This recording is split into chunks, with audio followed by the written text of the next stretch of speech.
apa yang salah dari Erlangga. Apalagi belum munas sudah mundur. Padahal mundur itu menyebabkan munaslup harus dilakukan kan. Tapi ya itulah yang terjadi. Saya ingin dengar sekarang dari Deddy Sitorus.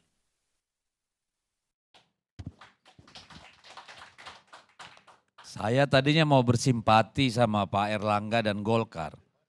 Tapi saya langsung sore dengan penjelasan Maman tadi. Betapa yang terjadi bukan hostile takeover, tapi smooth takeover. Gitu ya, dan dengan begitu cepat Golkar bisa mengkonsolidasikan diri sehingga kudeta merangkak dan tertunda itu akhirnya bisa diterima dengan baik dan kita pun tidak mempersoalkan lagi. Ini masalah bukan masalah Golkar, ini masalah bangsa ini. Ini bangsa sedang sakit. Kenapa sedang sakit? Karena pemimpinnya pada sakit, sakit kekuasaan. Sedang terjadi candu madat kekuasaan yang luar biasa besar. Hingga ingin melampaui 3 generasi nih barang ini. Luar biasa daya rusaknya. Jadi kalau kita baca di literatur, bangsa yang paling konyol itu adalah bangsa yang miskin dan bangsa yang tertindas, yang gak bisa ditolong, itu yang sudah berdamai dengan ketertindasan dan kemiskinannya. Itu gak tertolong lagi tuh bangsa itu. Ya, jadi kalau orang miskin sudah berdamai dengan kemiskinannya, orang tertindas sudah berdamai dengan ketertindasan, orang dizolimi sudah berdamai dengan kezoliman, maka tak ada harapan perubahan. Dan itu yang sedang terjadi pada Indonesia hari ini. Siapa yang mempersoalkan ibu-ibu yang berteriak di pasar dengan harga sembako sekarang yang gila-gilaan? Gak ada. Siapa yang teriak dengan BBM yang naik hari-hari ini? Gak ada. Siapa teriak apa? Gak ada, sunyi semua. Senyap bangsa ini. Hanya tinggal Ibu Mega yang terus berteriak dari panggung ke panggung untuk menyadarkan kita sedang betapa rusaknya ini bangsa. Rusak banget udah. Ya. Sekarang sedang terjadi repabrikasi kebiasaan-kebiasaan buruk yang kita tinggalkan waktu reformasi. Dulu zaman Pak Harto ada yang namanya state corporatism. Manajemen korporasi negara. Dulu siapapun yang menjadi pejabat harus lolos litsus, Kesbangpol dan sebagainya. Sekarang harus lolos tuh dari Pak Lurah gitu loh. Lurah Konoha ya, bukan lurah mana-mana. Semua harus lolos itu. Kalau nggak lolos selesai. Dan kalau kita hidupkan kembali rekaman-rekaman singkat. Apa yang terjadi hari ini bukan sesuatu yang mengejutkan. Pada waktu Pak Erlangga bersama Pak Zulkifli Hasan menyerahkan dukungan pada Prabowo. Ya, di Gedung Arsip ya kalau nggak salah pada waktu itu. Itu kan 3 hari sebelumnya Golkar sudah permisi untuk mendukung Pak Ganjar Pranowo.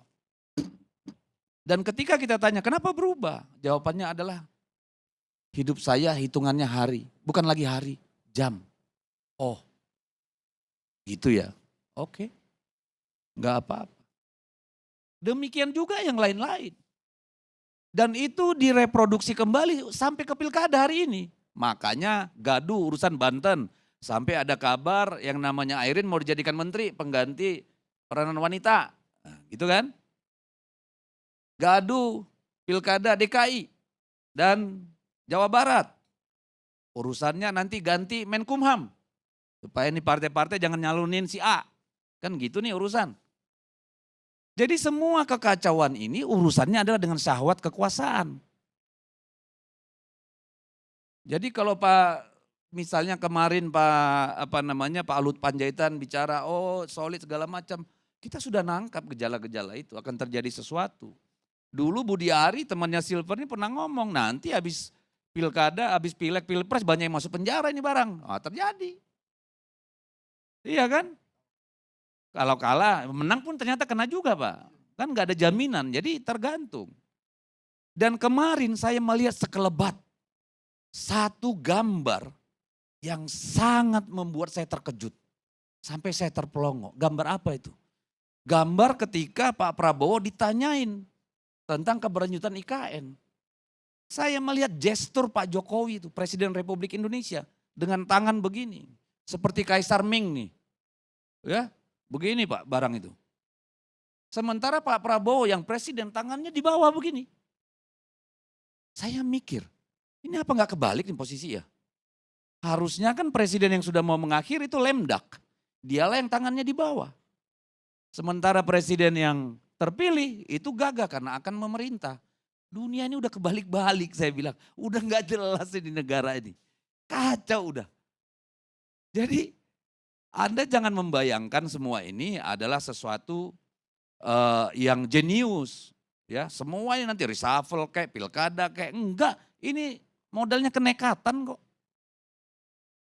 Atraksi penegak hukum, atraksi PJ, segala macam nanti mau pilkada, otak-atik. Enggak, ini modalnya kenekatan. Demi apa? Syahwat kekuasaan. Tiada lain. Ini bangsa ini sedang terpuruk kalau menurut saya. Jadi ke depan ini udah selesai. Ini bukan pertarungan PD Perjuangan dengan pemerintah. Ini pertarungan masa depan nih. Yang terjadi sampai 20 Oktober nanti ini pertarungan Pak Jokowi dengan Pak Prabowo. This is the real matter sebenarnya. Enggak ada urusan.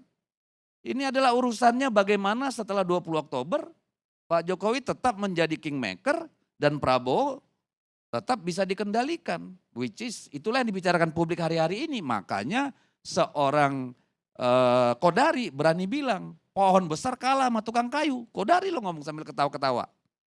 Sebesar apapun pohon kalau ketemu sama pohon sama tukang kayu kalah tuh kayu. Mau kayu jati, kayu apa kata Kodari itu kan. Kita kan nangkap oh ini kan buzzernya sana nih. Oh, ini pesan nih buat kita gitu kan.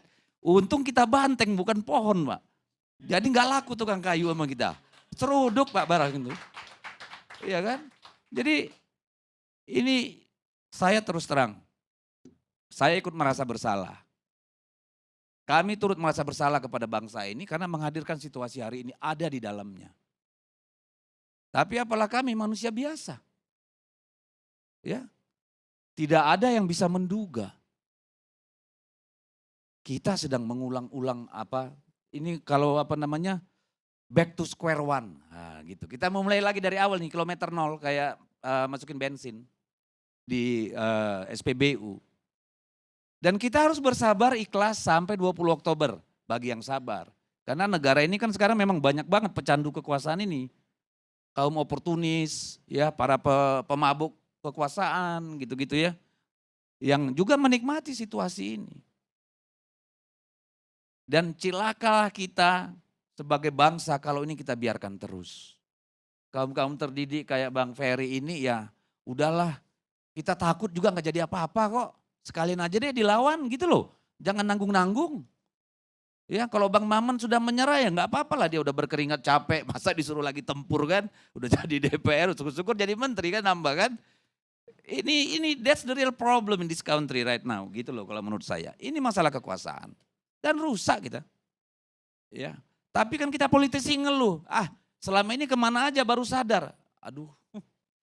Kita bilang ya sudahlah kami ikut bersalah. Ya, salah kami. Tapi kan malaikat aja bisa ditipu sama dia kok apalagi kita gitu loh. Iya kan? Saya harus ulang-ulang bilang ini karena apa? Menyedihkan sebetulnya. Sangat menyedihkan. Tadi kita di awal bilang, disampaikan juga oleh Bang Maman tuh. Pak Erlangga ini sangat berprestasi. Dalam pilkada, dalam rekrutmen, dalam membela kader, dalam menaikkan kursi. Ya ada apa ya kok tiba-tiba mundur atau dimundurkan? Kalau itu kasus hukum yang dari kita dengar sudah hampir 1,5 tahun lalu, kok baru sekarang dieksekusi? What's happened? Apakah selama ini dipertukarkan trade off? Hanya buying time? Kan ini problem buat kita. Kalau lembaga-lembaga penegak hukum bisa trade off dengan pemegang kekuasaan, lalu siapa yang ngawasin penguasa? Kan bingung kita. Ya. Kadang-kadang saya ditanya orang, kamu nekat banget sih ngomong kayak begitu. Saya bilang, kalau bukan kita yang ngomong ini siapa lagi sih? Masa kita ikutan gila? Masa kita ikutan bisu? Nggak tahu saya mau bilang apa lagi. Buat apa dulu kita berdarah-darah lawan Soeharto, lawan Orde Baru? Ya, setiap kita ngumpul begini udah pestol. Atas nama undang-undang pertemuan ini kami bubarkan. Bolak-balik kita keluar kantor Koramil, kantor Kodim. Terus kita ngadapin begini lagi. Gila apa kita ini? Entah kita yang gila, entah siapa itu yang gila, nggak tahu saya. Mungkin kita udah gila bareng nih. Jadi udah nggak jelas lagi kegilaan itu. Karena udah bareng-bareng kita gila ini. Nggak jelas lagi mana yang benar, nggak jelas lagi mana yang batil, nggak jelas lagi mana yang etis. Udah nggak ada. Tinggal Bung Rocky yang terus menerus teriak katanya, no Rocky no party. Sementara yang di sana party-partian. Ya, party-partinya nggak karu-karuan. Saya capek mau ngomong sebenarnya, tapi kalau nggak ngomong nanti anak cucu saya yang capek. Biarlah kita capek sekarang ya, Bang Ferry ya. Makasih Bang Karni. Pemirsa, manusia yang lemah tidak bisa memegang kekuasaan. Entah dia bisa dihancurkan oleh kekuasaan itu, atau dia menggunakan kekuasaan untuk menghancurkan orang lain. Yoselin Murai, penulis Selandia Baru. Kita rehat sejenak.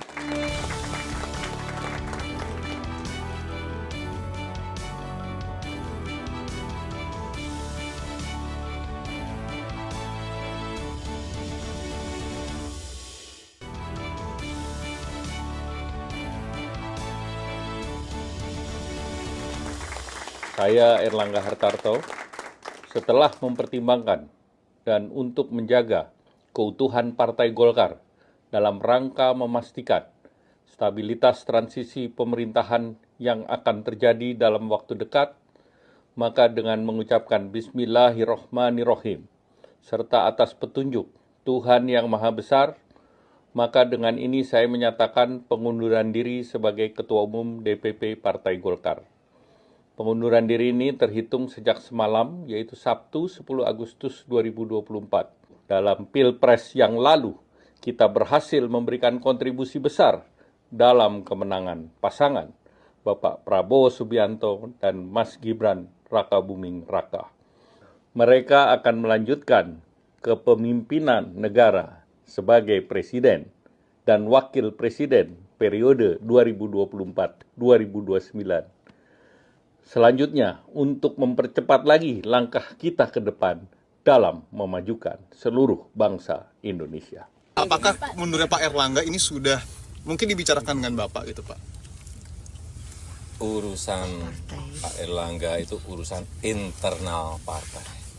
Di partai itu ada proses, ada mekanisme. Silahkan ditanyakan kepada Golkar, kepada Pak Erlangga.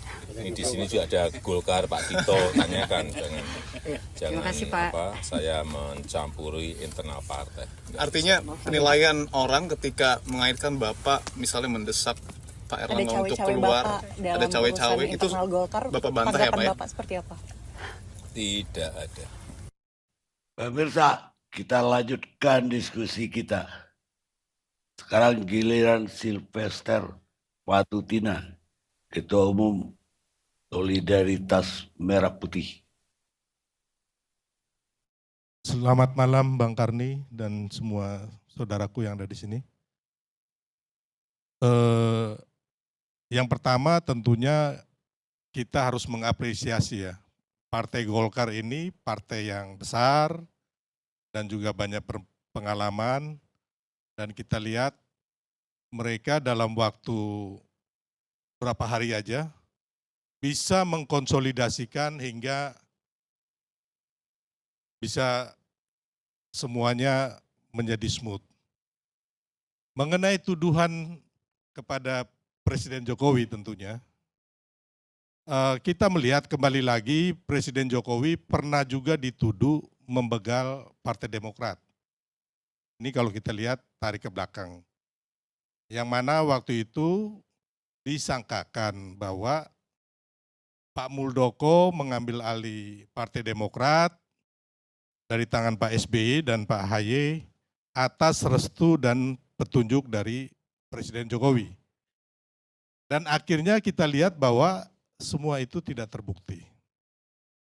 Begitupun saat ini dengan Partai Golkar. Kalau kita lihat kembali dari pidato sambutan dari Pak Erlangga bahwa beliau mundur karena memang untuk menjaga agar Partai Golkar ini tetap solid. Dan kita lihat kalau memang Pak Erlangga ini diintervensi, kita lihat bahwa hari Sabtu itu beliau masih sebelum pengunduran diri kalau nggak salah, Jumat masih ketemu Presiden. Setelah itu hari Sabtu pengumuman pengunduran dirinya, hari Minggu beliau makan bersama Presiden di IKN, bahkan duduk di samping Presiden Jokowi. Dan yang kita juga harus ingat, kalau memang ada intervensi dari Pak Jokowi, tentunya Pak Erlangga pasti akan dihabisin. Dalam hal ini Menko Ekonomi pasti, karena itu memang haknya Presiden Jokowi. Kalau mengenai partai pengunduran diri partai Pak Erlangga sendiri, itu adalah Pak Jokowi sendiri bilang bahwa itu adalah urusan internal Partai Golkar. Dan kita lihat tidak ada kata-kata dari Pak Erlangga bahwa ada suatu kekuatan besar sehingga beliau mundur. Termasuk dari kita lihat pernyataan dari Methuya Hafidz, Aceh Sajali, terus sama beberapa teman di Golkar ya.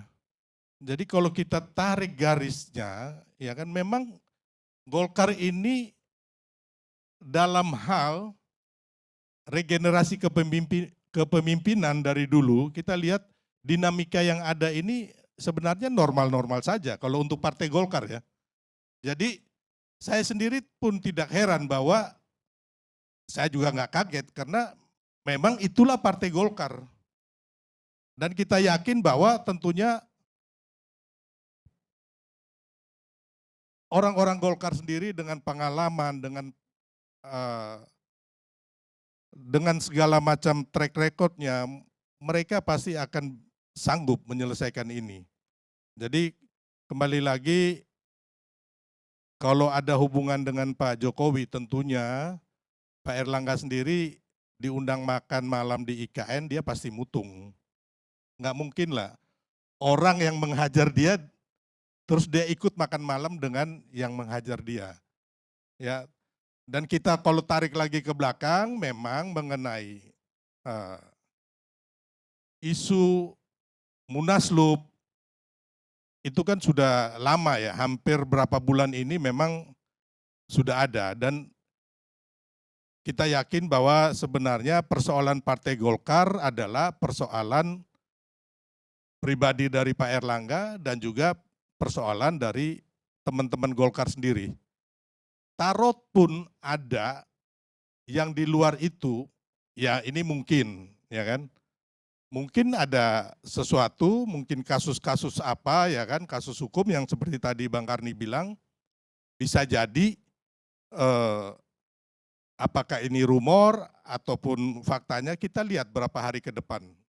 Gitu. Jadi kembali lagi kalau kita melihat, saya yakin ya, kalau Pak Jokowi membegal partai itu belum pernah ada dalam sejarah.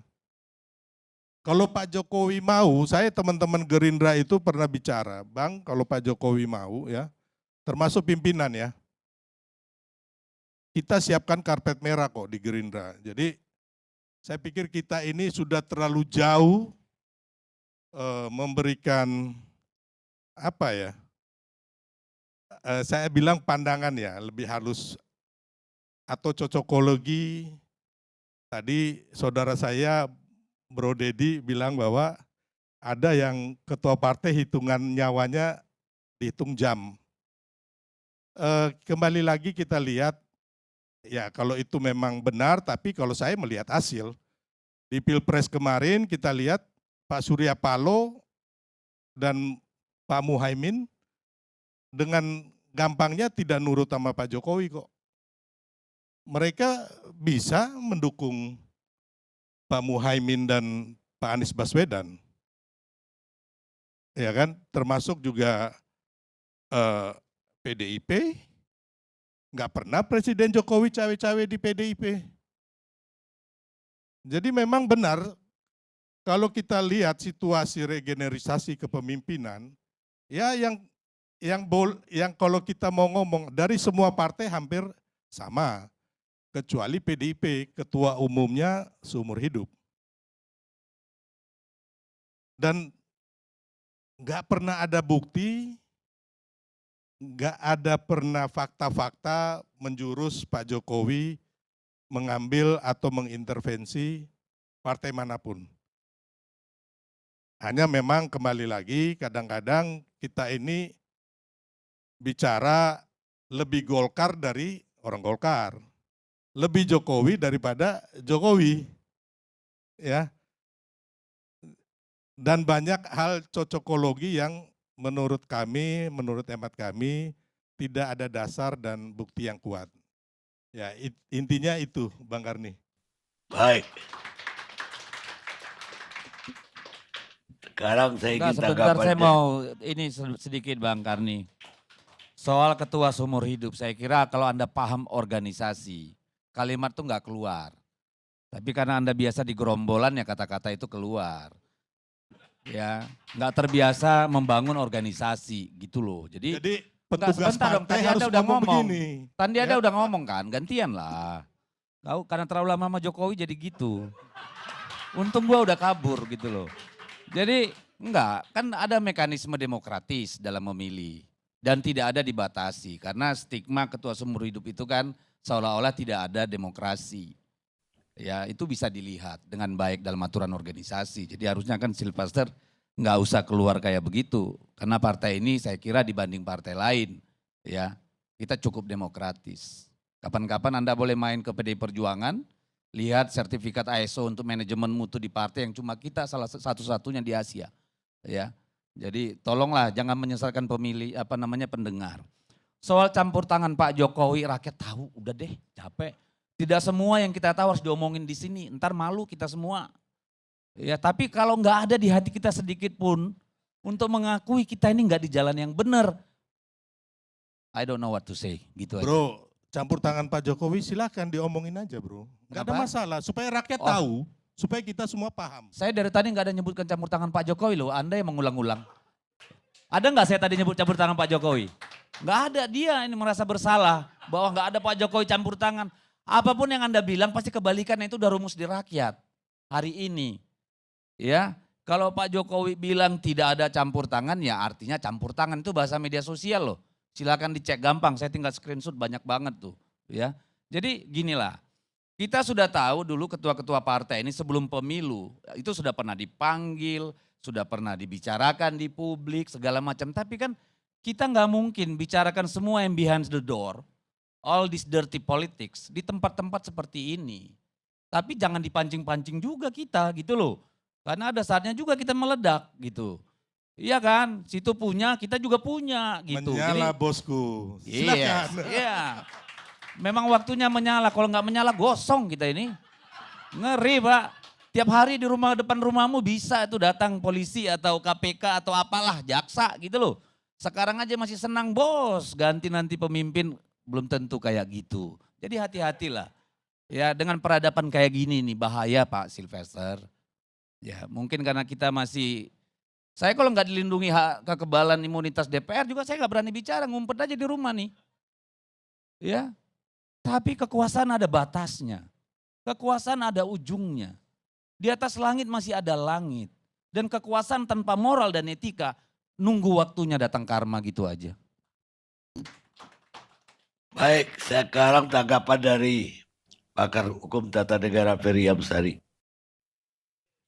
Terima kasih Pak Datuk. Assalamualaikum warahmatullahi wabarakatuh. Saya ingin memulai diskusi ini dengan memberikan judul. Sekali-sekali kasih judul. Kayak khotbah Jumat gitu ya. Dengan judul Politik Bumi Hangus ala Presiden Joko Widodo. Saya sebut Presiden Joko Widodo Bang Deddy.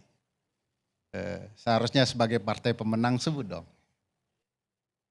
Saya ingin mulai itu dari judul itu dari pidato Pak Erlangga Hartarto. Ada banyak misteri di pidato itu. Bahkan mungkin akan menjadi keajaiban dunia yang ke-8. Saking misterinya. Misteri pertama, apa maksud beliau dengan kata demi menjaga keutuhan partai politik? Sedang apa yang terjadi dengan Golkar? Keguncangan apa yang terjadi? Sehingga keutuhan itu perlu dijaga. Apakah Pak Erlangga gagal di pemilu kemarin? Faktanya tidak. 102 kursi, ribuan kursi parlemen, provinsi, kabupaten, kota sebagai bukti keberhasilan partai 2 terbesar. Guncang apa? Malah gara-gara beliau mengundurkan diri, mestinya partai Golkar guncang. Kenapa? November besok pilkada. Ada 545 pilkada seluruh Indonesia. Kalau beliau mundur, beliau harusnya ditunjuk hidungnya sebagai ketua umum yang tak bertanggung jawab. Ini perang mau datang Panglima pulang. Jadi saya tidak yakin tidak ada hint yang sedang disampaikan oleh Pak Erlangga Hartarto. Kalau dia tidak mundur, guncang nih partai. Dan sampai hari ini misteri itu tidak berani disampaikan oleh partai yang dalam sejarah kita adalah partai besar. Politisinya politisi-politisi handal. Tapi seolah-olah tidak berkutik. Bagi saya pertanyaannya bahkan banyak begitu ya. Kalau lebih cermat diamati Bang Deddy, nanti tolong videonya pulang sampai selesai. Karena ada misteri berkaitan itu Bang Maman. Karena beliau kasih hint yang menurut saya adalah dengan mengutip himne Partai Golkar. Bahwa jayalah Partai Golkar, semoga Tuhan yang Maha Kuasa melindunginya. Kenapa ini dikutip? Bagian ini saja. Dari siapa Golkar butuh perlindungan sehingga bawa-bawa nama Tuhan? Harusnya kan istighfar itu. Mohon perlindungan dari setan laknatullah alaih. Jadi bagi saya ada hint-hint yang belum terjawab yang mesti tokoh-tokoh muda, politisi handal seperti Bang Maman tidak sekedar menambah misteri-misteri baru. Bahwa demi menghadapi ekonomi yang sedang bermasalah, oleh karena itu beliau akan memilih Pak Erlangga Hartarto dalam ketatanegaraan kita adalah menteri koordinator, tidak mengurus urusan teknis ekonomi.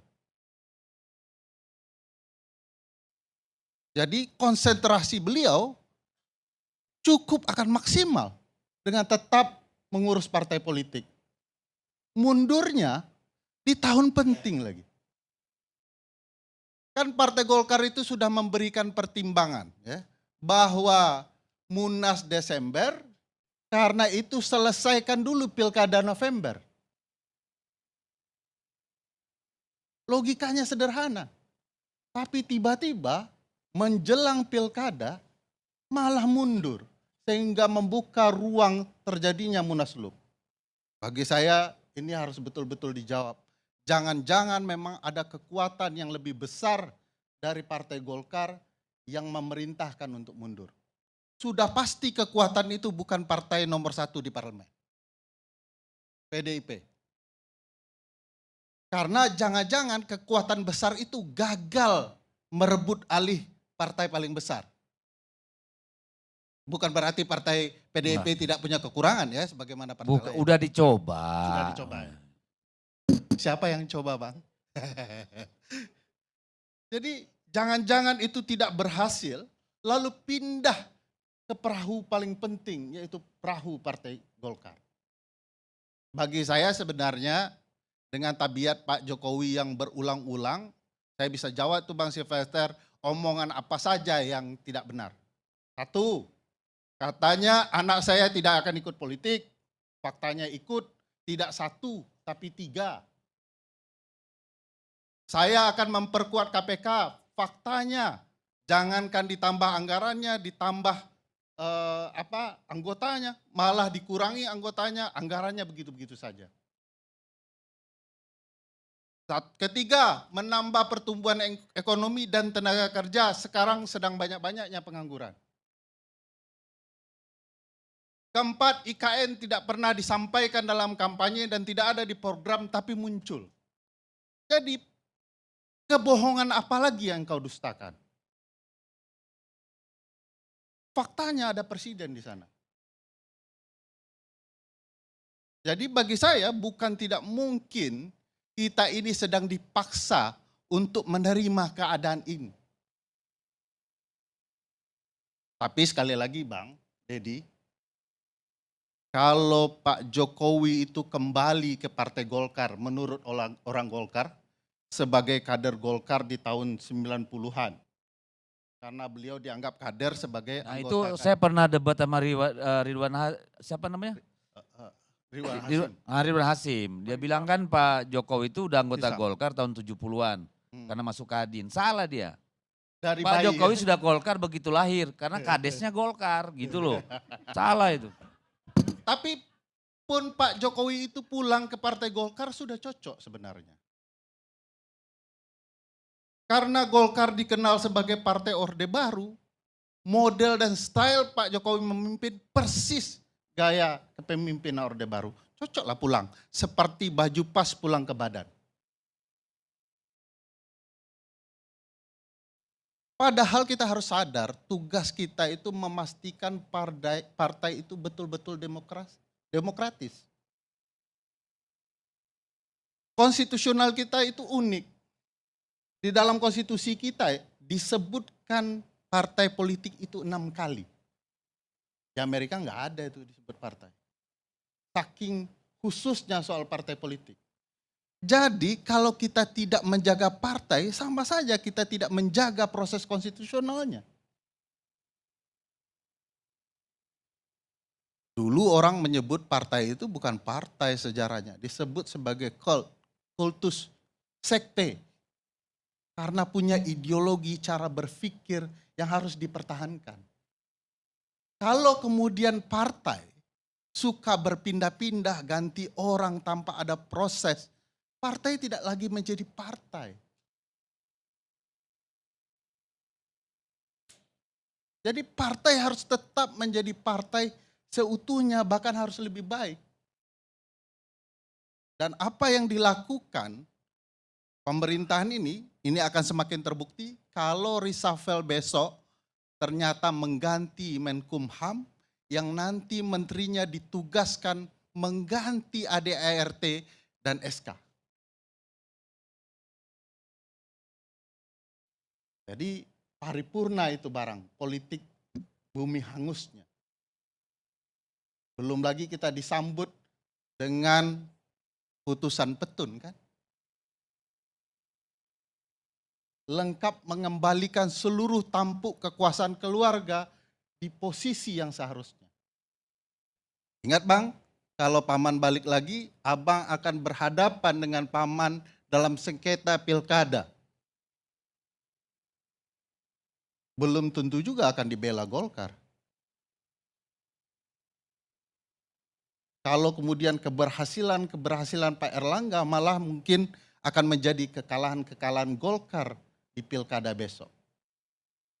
Karena seluruh kader Golkar yang potensial yang disampaikan oleh Hensat ternyata sudah disingkirkan. Ini penting juga bagi Golkar untuk memperjuangkan dirinya. Saya bisa maklum peralihan anggota-anggota partai dari PDIP ke Golkar memang banyak catatan sejarah.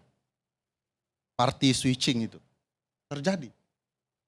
Di Brazil terjadi, di Di India terjadi, Filipina terjadi, ya, Indonesia juga terjadi, gitu ya. Bahkan di India tahun 85 tiap hari orang pindah-pindah partai.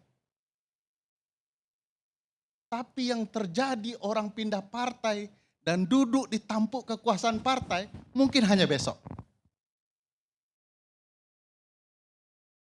Jadi perlu juga dipertimbangkan oleh teman-teman partai ke depan, harus dipikirkan ada undang-undang anti pembelotan di partai politik. India buat itu. Ada undang-undang anti pembelotan di partai politik. Jadi kalau kemudian ini tidak dilakukan, ini tidak akan terjadi sekali, ini akan terjadi berulang. Dan yang rusak juga partai-partai politik. Tadi Bang Silverter mengatakan partai PDIP, kemungkinan ketuanya seumur hidup. Ketua partai yang potensial jabatan panjang tidak hanya PDIP, Gerindra juga, Nasdem juga. Jadi ini problematika partai yang harus kita benahi. Bukan tidak mungkin Bu Mega ingin bertahan karena ancaman terhadap partai politik. Karena tidak stabilnya partai politik kita. Jadi bayangkan kita semua dalam alam demokrasi bergantung kepada partai politik, isi parlemen, teman-teman partai politik, memilih hakim teman-teman partai politik, penyelenggara negara teman-teman partai politik. Kalau partai politiknya dipermainkan dan kotor, saya yakin semua hal akan jadi kotor.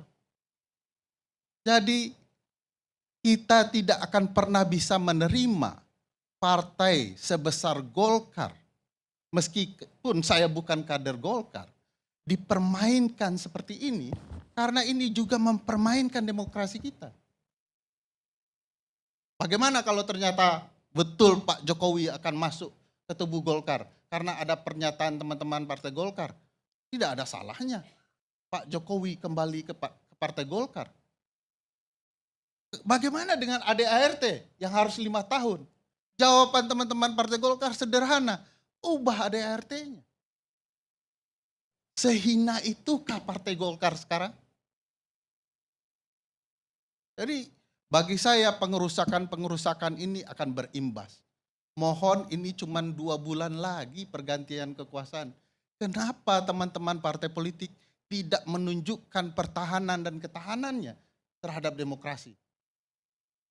Apakah terlalu banyak rahasia yang dipegang? Karena ada pernyataan presiden, dapur partai politik saya sudah ketahui. Dan rahasia-rahasia dapur itu sekarang sedang dipertontonkan dan kita sama-sama disuruh pura-pura tidak tahu, dan ini adalah upaya presiden untuk tidak terlibat dalam kebohongan ini. Sekian, terima kasih. Pemirsa, saya selalu mengatakan teman-temanmu tidak akan menyakitimu. Musuh-musuhmu tidak akan menyakitimu. Tapi teman-temanmu lah yang akan membunuhmu. Ann Richard, mantan gubernur Texas. Kita lihat sejenak.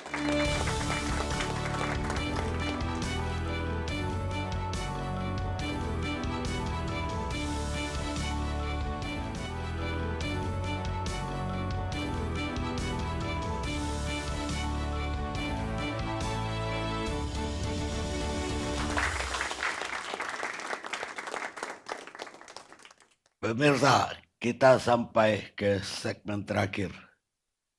Sekarang giliran budayawan Muhammad Sobari yang udah lama nggak muncul. Silakan tanggapannya terhadap yang dibicarakan ini. Terima kasih, Bung Karni. Saya tidak heran kepada Golkar yang begini. Ini kita mesti ingat ini dari awal-awal mula. Golkar itu tidak pernah menjadi mesin. Dia hanya onderdil. Gede, orang bilang gede gitu ya, tapi ya onderdil. Di zaman Orde Baru dia onderdilnya Soeharto. Alat. Itu alat, betul alat. Reformasi terjadi. Golkar tidak mengubah dirinya sama sekali. Kecuali mengubah nama menjadi partai. Partai Golkar. Tapi karakter para tokoh-tokohnya itu Golkar angkatan itu, biarpun ada yang muda-muda, itu angkatan pertama. Yaitu angkatan bapak-bapak. Lah, Bang Erlangga ini generasi kedua. Itu meneruskan tingkah laku orang tua mereka masing-masing dulu. Ya orang tuanya seperti itu, anak-anaknya ya seperti sekarang yang ada ini.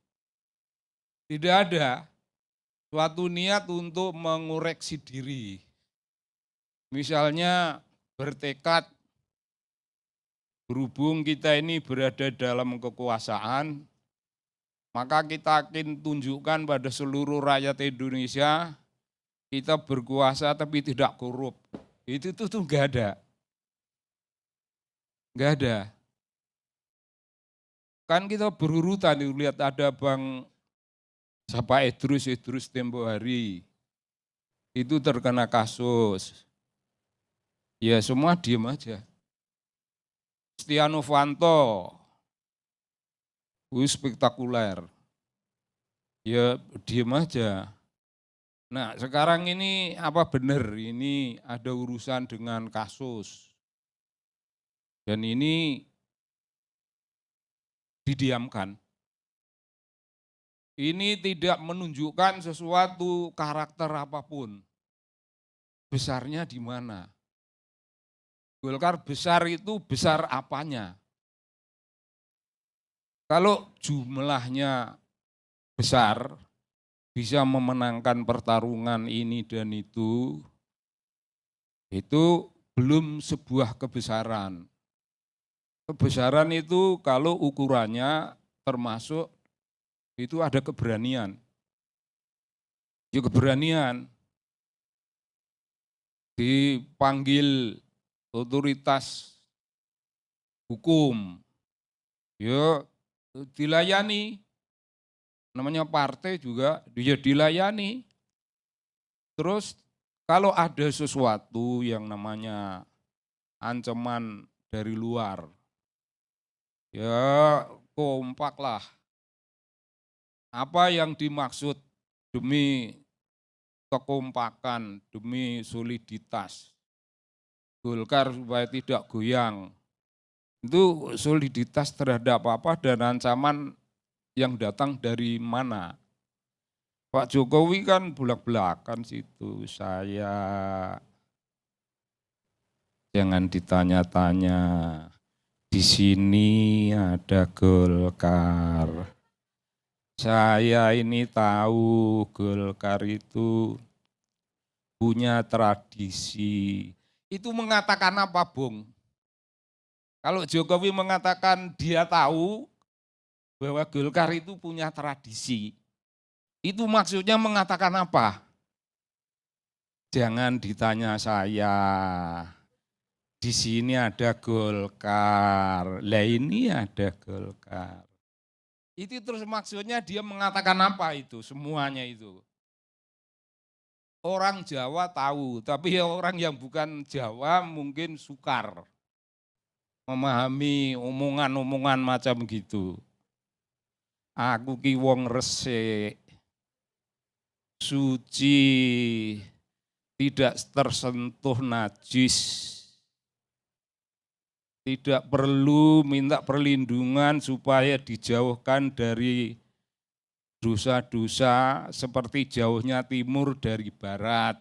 Tidak perlu ada kayak gitu, tapi Erlangga perlu. Wah Tuhan yang maha besar memberi petunjuk. Ya Tuhan itu banyak loh kerjaannya, Bung. Banyak sekali urusan Tuhan itu. Jangan dikira Tuhan kekurangan pekerjaan terus ngurusi Erlangga gitu. Ya kayak gitu, ya itulah, ya janganlah terlalu mengklaim Tuhan berserta kita segala rupa itu klaim-klaimannya anak-anak muda itu. Kalau kita sudah agak tua ya enggak usah main kayak gitu-gitu. Jadi Erlangga itu juga hanya penerus dari tradisi Golkar. Tradisinya itu berkuasa. Tadi sudah dijelaskan itu kami itu memang berkuasa. Memang kau berkuasa. Kalau kau tidak punya kekuasaan. Berkuasa itu hanya karena ikut partai yang menang. Itu apa itu artinya berkuasa? Belum tentu berkuasa loh itu. Ikut pemenang itu belum tentu bagian dari orang yang berkuasa. Ikut pemenang itu ya hanya nebeng. Nebeng, numpang urip, numpang makan, numpang minum, numpang kaya raya. Tapi itu tidak berkuasa. Berkuasa atas dirinya itu tidak memungkinkan adanya orang lain. Siapapun dia, sehalus setan apapun, tidak akan ada orang campur tangan secara internal.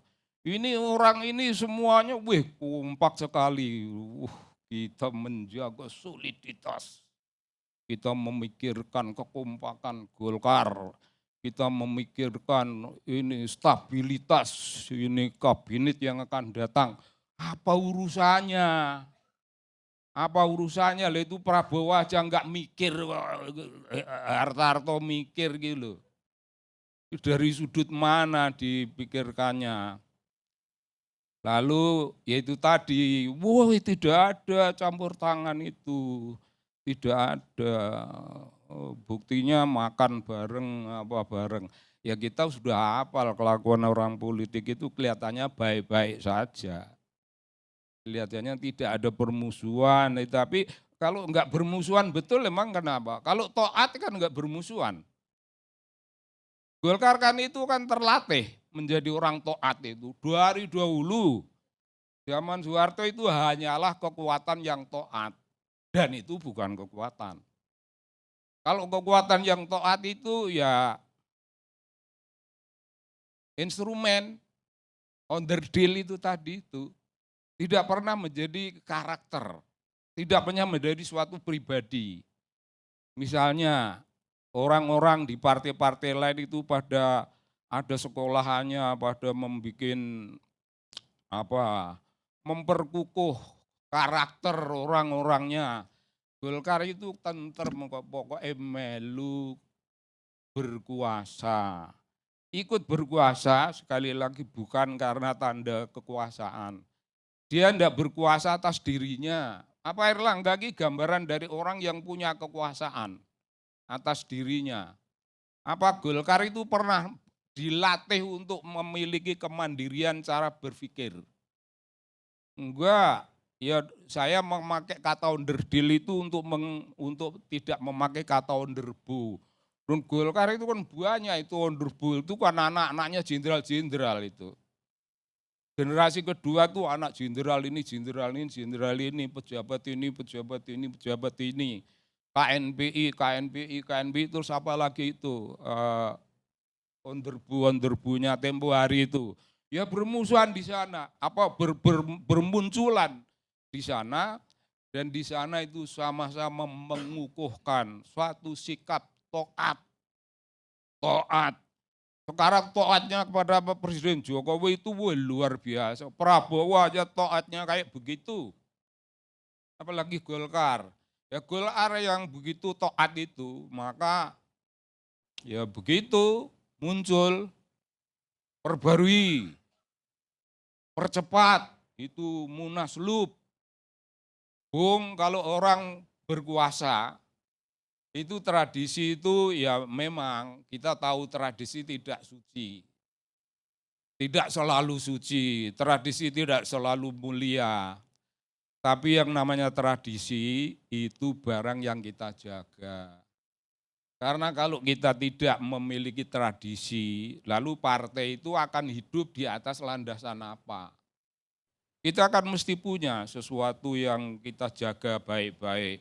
Belajar merawat tradisi. tentu akan ada momentum kita belajar merusak-rusak tradisi yang sudah enggak ada gunanya dirusak, tapi kita ciptakan tradisi baru. Karena tradisi itu bisa dicipta. Kalau orang enggak loyal pada tradisinya sendiri, lah terus mau loyal kepada apa? Katanya itu munaslup itu nanti masih lama.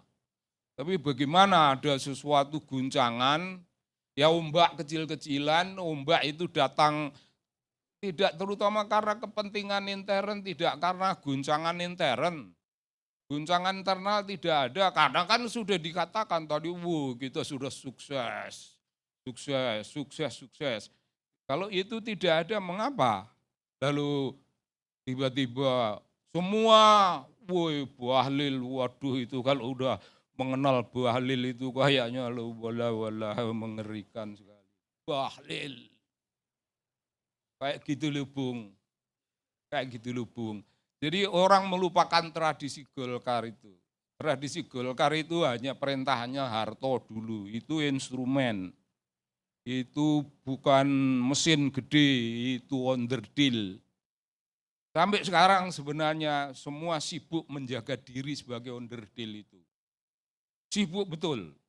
Tidak ada kekuatan kaum muda dari Golkar itu yang memiliki, enggak, kita mesti membangun satu karakter politik. Golkar hanya berubah dari Golkar menjadi Partai Golkar. Tidak lebih dari itu. Tidak lebih.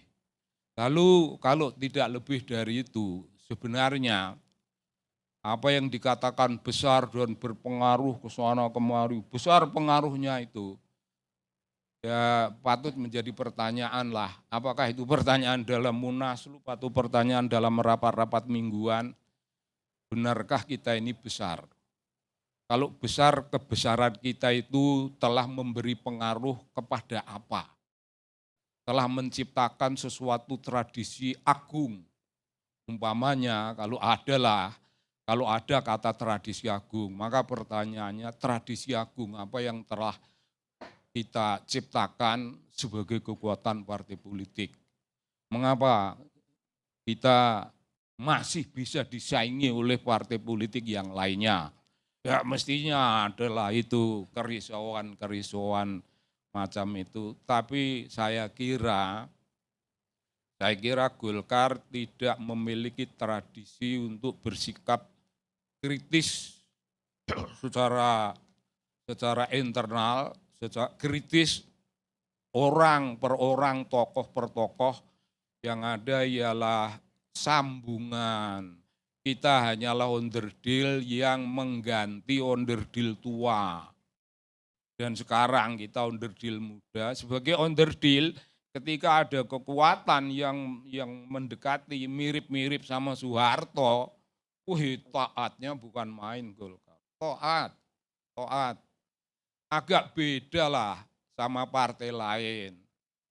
Yang lahirnya di kawah, sandera di muka, di bawah injak-injakan sepatu, dihancur-hancurin, tapi biarpun tertatih-tatih, melawan.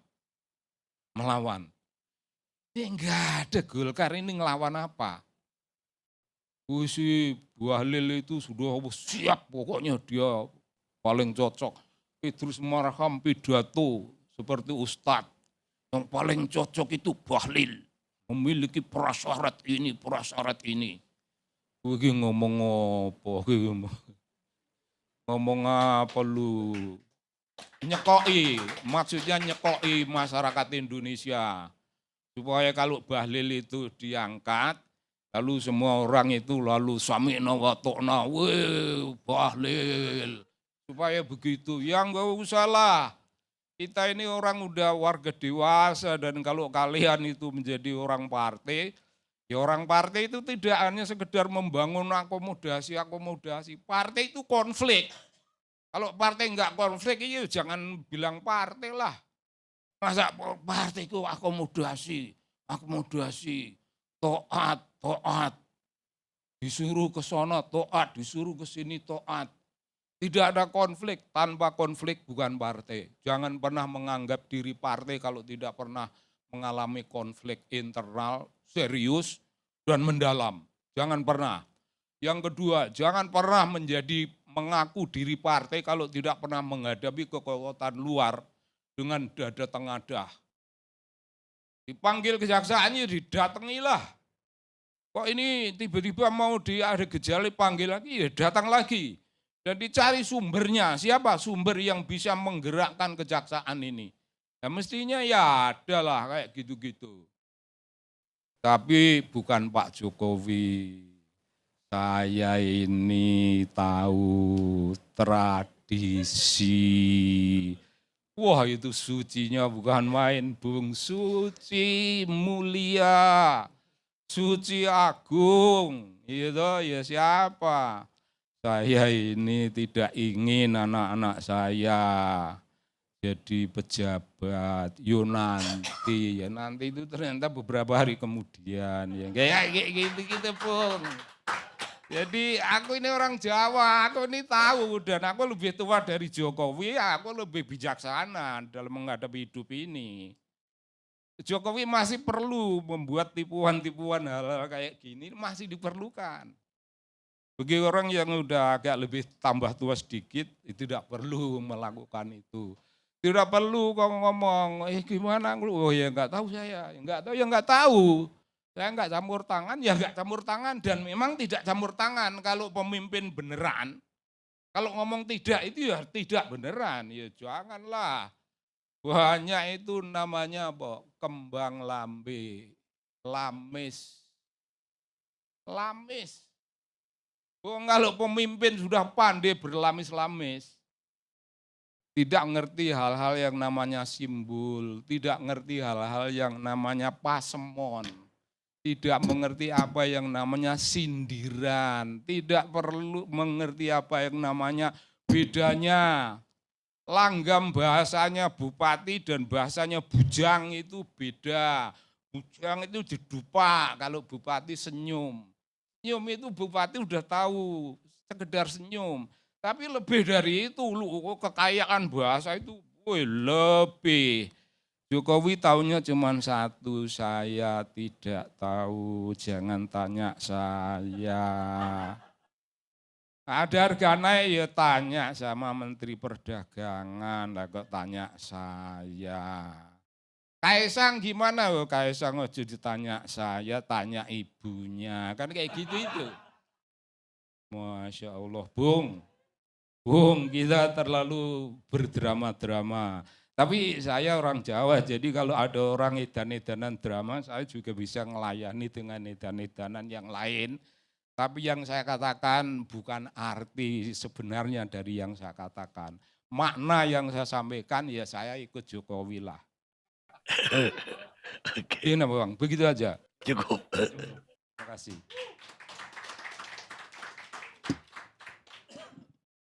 Yang terakhir,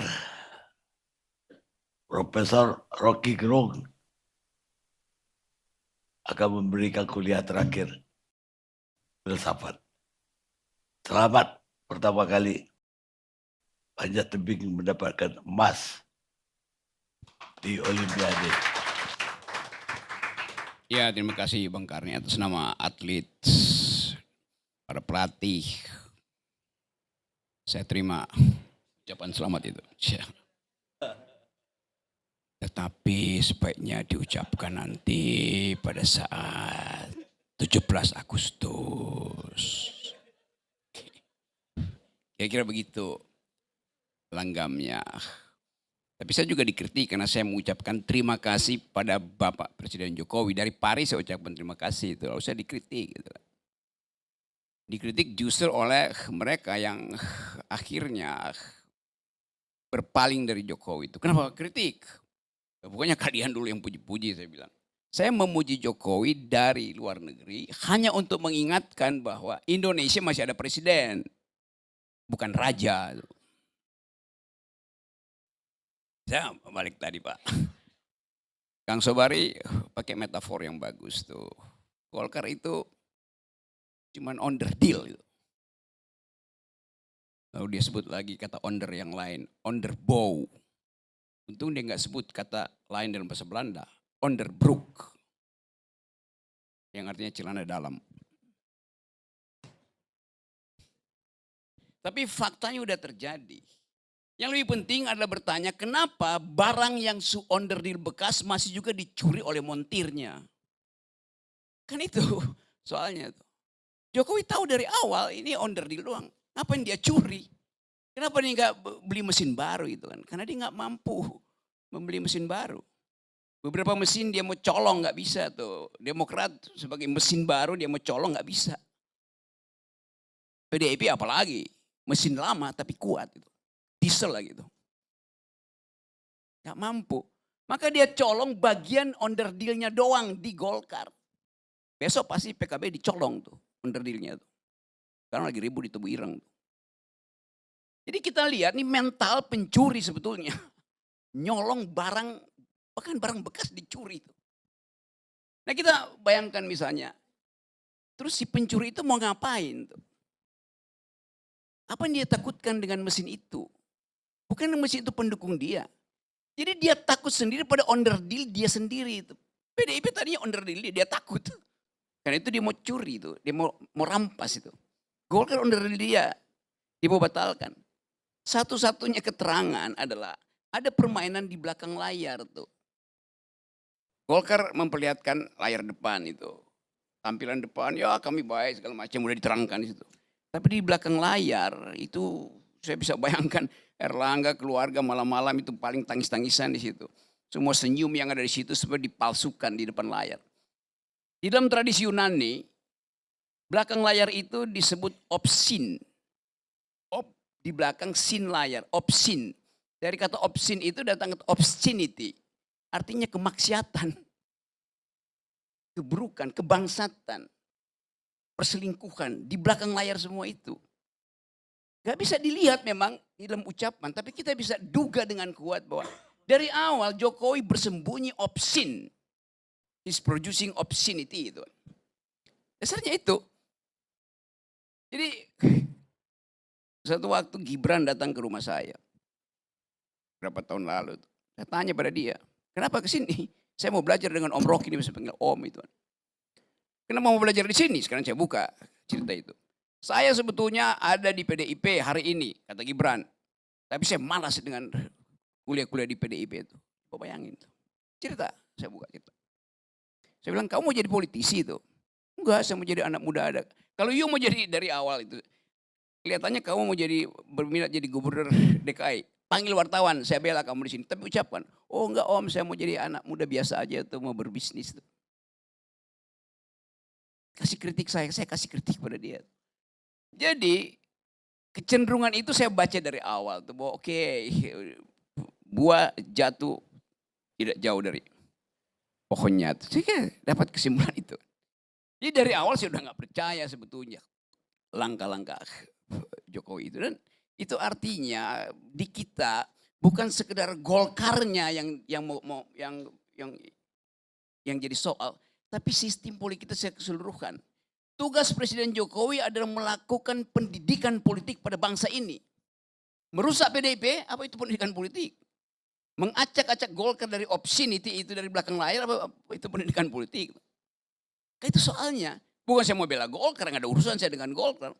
Bahkan satu waktu di forum Golkar saya bilang, Pak Erlangga di depan saya bilang, Pak Erlangga Anda akan diamputasi oleh Pak Jokowi itu.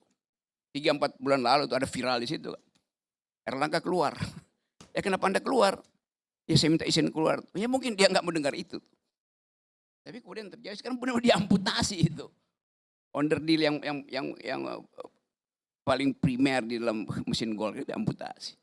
Sekarang kita mau coba duga. Setelah itu mau diapain tuh partai itu? Apakah cuma demi itu? Pasti tidak. Karena algoritma kekuasaan Jokowi adalah sampai 2029, sampai 2000 segala macam itu. Bahkan mungkin sampai 2045.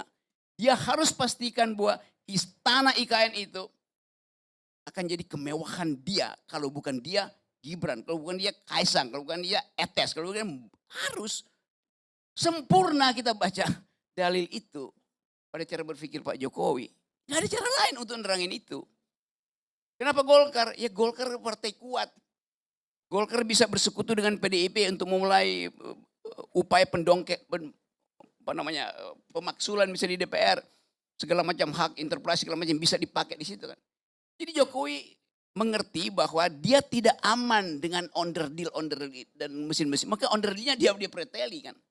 Jadi sebetulnya ada kecemburuan pada Pak Jokowi itu. Dia lihat mantan presiden punya partai semua tuh. SBY punya partai, maka masih mampu untuk mengendalikan putih. Ibu Mega punya partai, dia nggak punya partai. Jadi semacam rasa rendah diri yang kemudian berubah menjadi keangkuhan. Dalam psikologi kita sebut reverse psychology, begitu yang terjadi. Setiap orang yang berupaya untuk menghasilkan kembali demokrasi harusnya mempersoalkan perilaku politik Jokowi. Golkar segala macam partai-partai itu, oh ya oke lah. Tapi kata Samuel Huntington, kita punya lembaga-lembaga politik, tapi tidak ada di dalamnya pelembagaan politik. Ada political institution, tapi tidak ada institusionalisasi di dalam partai itu. Nah, tugas Jokowi adalah menjalankan perintah konstitusi, cerdaskan kehidupan bangsa, termasuk cerdaskan kehidupan politik. Sekarang dia rusak sendiri, instalasi demokrasi dia rusak. Kan dia merusak Golkar itu bukan, yang dia rusak bukan Golkar, yang dia rusak adalah demokrasi kita itu. Bahwa Golkar memang benar, Kang Sobari iya dia cuma peran, iya tapi dia sudah hidup di situ terengah-engah tuh, terseok-seok. Harusnya Jokowi katakan perkuat Golkar bukan rusak. Gitu. Itu pelajaran di kita. Jadi kita mau ucapkan ini sebagai kritik mendasar. Bahwa Jokowi sedang merusak demokrasi, itu poinnya tuh. Partai-partai punya persoalan dengan pidana atau video-video tertentu yang akan dipakai buat nomor. Ya itu soal pribadi mereka tuh. Melanggar hukum pidana, iya. Tapi Jokowi melanggar etika politik, melanggar konstitusi. Kan ini the maxim of all crime, itu melanggar konstitusi. Jadi kita mesti fokus kembali pada Jokowi sedang merusak demokrasi. Itu dasarnya tuh. Ini depan saya ada karpet nih. Semua orang menganggap kalau dia berdiri di atas karpet itu artinya dia berdiri di surga. Karena karpet itu semacam metafisik, metafor dari surga yang lembut injak-injaknya. Tapi kenapa mesti didekorasi? Ya supaya terlihat betul-betul indah. Tapi ada slang di orang Amerika bilang, called on the carpet. Diminta datang ke karpet artinya akan dihukum itu. Metafor begitu. Erlangga diminta ke istana berdiri di atas karpet artinya akan dihukum. Caimin akan diminta datang ke istana di atas karpet artinya akan dihukum. Jadi sebetulnya kalau kita mau lihat secara sublim aja itu betul. Metafisika Jawanya itu muncul. Yaitu kebengisan itu. Yang disembunyikan. Bahkan dia sebutin bahwa setiap kali saya ada di Istana Negara saya mencium bau kolonial. Di Bogor segala macam. Bukan dia mencium. Dia menghirup itu dan dia praktekkan kolonialisme itu. Dia merekolonialisasi bangsanya sendiri kan. Kan diam-diam Jokowi menganggap bahwa menjadi kolonial itu yang memungkinkan dia bertahan, yaitu divide et impera. Yang dilakukan Jokowi persis politik kolonial. Memecah belah PDIP, memecah belah Demokrat, memecah belah PKB, memecah belah apa partai yang gak dipecah belah oleh Jokowi coba. Jadi sempurna Jokowi hidup di gedung-gedung kolonial dan sempurna dia praktekkan politik kolonial. Divide et impera. Terima kasih.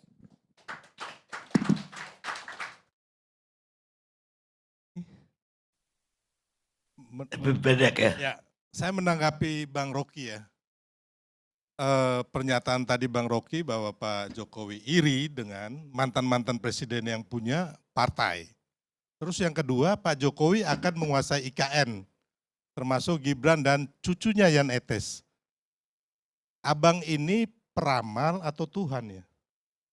Sampai bisa meramalkan kondisi yang jauh sampai belum tentu abang juga nanti hidup gitu bisa melihat kenyataan itu. Jadi tolong kalau bicara kita ya sesuai lah dengan fakta yang ada. Atau kalau mau bikin asumsi, harus ada dasar-dasar yang kuat untuk mendukung asumsi abang. Karena ini kita rakyat dibodohin dengan cara-cara abang kayak begini. Ya itu aja, terima kasih. Oke, silakan survei. Apa saya membodohi, apa mencerdaskan? Terima kasih. Jadi gini Bang Rocky, kalau umpama survei ya otomatis kami ini pemenang. Jadi yang Bang Rocky ini nggak laku dijual sebenarnya. Karena bukan pemenang Bang Rocky. Kami ini tim pemenang. Saya wakil ketua TKN gitu loh. Ya. Jadi kita nggak usah bicara, kita lihat hasil aja. Ya udah, bikin aja survei besok pagi. Kan gampang. Kalau saya sih gini, terakhir ya Bang Karni. Mengapa kita harus heran dengan penggantian atau mundurnya Pak Erlangga? Apalagi yang belum kita ganti? Aturan apa lagi yang belum kita bengkokin? Institusi mana lagi yang belum kita pelintir? Etika mana lagi yang belum kita lucutin? Mengapa kita masih bertanya? Gitu ya. Kenapa Pak Erlangga mundur? Gitu. Enggak mengherankan. Putusan juga bisa diganti. Apapun bisa dalam waktu yang dikit ini. Tapi saya berharap sih derita rakyat ini enggak lama lagi lah. Sangat berharap saya jangan lama-lama lagi. Enggak ada urusannya sama kau sih, kau pun mundur. Iya. Ya kan dia bilang saya tidak laku dijual. Enggak laku dijual itu karena kamu nggak sanggup beli itu soalnya. Kalau jauh harganya. Saya malas beli karena abang itu murah sekali. Dan lagi gini lah, nggak ada yang menang dalam pilpres kemarin. Yang menang itu kejahatan. Kalau saya ya, kenapa saya bilang yang menang kejahatan? Karena sejak awal semua kejahatan tuh terang dan vulgar kok. Jangan ada yang membusungkan dada sebagai pemenang. Bukan calon yang menang kemarin. Yang menang kemarin Dajjal kalau menurut saya. Ya bukan pemenang pemilu loh, nggak ada urusan sama pemilu nih. Tapi sebuah periode yang kita hadapi kemarin. Bukan pemilu. Ya. Nggak usah kita bahas siapa yang menang pemilu. Tapi yang menang dalam satu proses peradaban bangsa kita kemarin siapa? Siapa yang menang? Apakah PJ yang dimobilisasi itu? Apakah aparat kepolisian yang memanggil-manggil kepala desa itu? Apakah jaksa-jaksa yang turun ke kantor-kantor para pejabat negara, pejabat publik di daerah-daerah? Apakah yang menang yang gelontorin bansos nggak karu-karuan itu? Apakah 3 dissenting opinion di MK itu yang menang? Pemenang pemilu mah sudah selesai begitu, ya bulan November. Nah, kalau kita buka lagi, tapi saya nggak mau bicara pemilu. Kemarin bukan pemilu. Kemarin itu kepiluan sebenarnya gitu loh. Jadi selesailah pemilu, karena kemarin bukan pemilu kalau menurut saya gitu. Jadi gini, Bang Deddy ini memang kalau bahasa orang kalah ya begini, ya kan. Yang menang kita itu, menang Pak secara moral. Enggak, jangan tuduh dulu. saya kalah. Saya nggak bilang, saya nggak menantang Anda menang. Enggak, aku mau Tapi cerita. jangan bilang orang kalah. Yang menang soal itu, pilpres sudah selesai bos. ini saudara jangan saya. bawa ke pilpres. Ini ketua Bapilu. Dan dia kerja keras untuk pemenangan Prabowo Gibran. Kalau Anda mau Kita bicara sama-sama, siapa bro, menang, ya. siapa kalah. Kita ini sudah menghadapi kemarin tuh negara dan Makanya kekuasaan. ini dan ada, kita masih menang. ada hubungannya Jadi dengan Partai terminologi Golkar. menang Kalau menurut itu, saya, jangan soal siapa yang kemudian diputus MK. Bullshit. Omong kosong. kalau nih bro, menurut saya yang pantas jadi ketua umum Golkar beliau ini. Dibanding Bahlil mah kecil dibanding beliau. Iya. Saya tahu Enggak, track recordnya. ini yang persoalan pernyataan tadi saya, ya. kan, Anda kan bicara menang kalah. Yang tanding kemarin bukan lu bos, lu nothing dalam proses kemarin. Oh nggak bisa. Nothing Weh, lu. saya Enggak, bos. bagian tim Aduh. strategis bro. Kau Bos. jangan ngomong. kalau kamu kalah. Bos, Gak usah ngomong banyak. emang lu sumber, aku Gak tahu. bisa. Gua I kerja know. keras. Orang-orang gua kerja keras. Lu gimana sih? Aduh, Oke. udahlah Gak bisa bos. kok ngomong. Oke, Anda cukup. bilang Anda pemenang, Anda penting dalam proses kemarin. You are nothing. Ini pemenangnya nih. Jangan beda kepala. Ini yang gitu kerja loh. keras nih saudara gua Hanya nih. karena Anda berada dalam kelompok orang. Emangnya di tim pemenangan kemarin yang bicara pemenangan? Kagak. Yang bicara itu dekat Blok M sana. Biar kita semua terbuka gitu loh. Yang bicara itu di mana? Di Kemendagri. Mau di mana lagi? Dusta mana lagi yang mau kau buat rakyat, bos? Oke. Ah, Ini Saya kan mau pulang nih. tuduhan-tuduhan Gini. yang tak berdasar. Karena kalah dia pasti ngomongnya begini. Apalagi petugas partai. Kita ini menang, Pak. Karena kita punya moralitas. Pak Karni, saya Itulah pulang kemenangan duluan ya. kita. Ya, Saya pulang duluan karena saya nggak mau dengar under deal. Dia nggak laku. Dia pulang, dia takut itu. Ya kan? pemirsa, Yang itu adalah orang yang takut dan orang kalah. cukup. Kalau mau tetap di gelanggang. Dia udah keluar kok. Pemirsa, keadilan tanpa kekuatan itu lemah. Tapi kekuatan tanpa keadilan itu tirani. Blaise Pascal, filosof Prancis. Kita ketemu LC akan datang.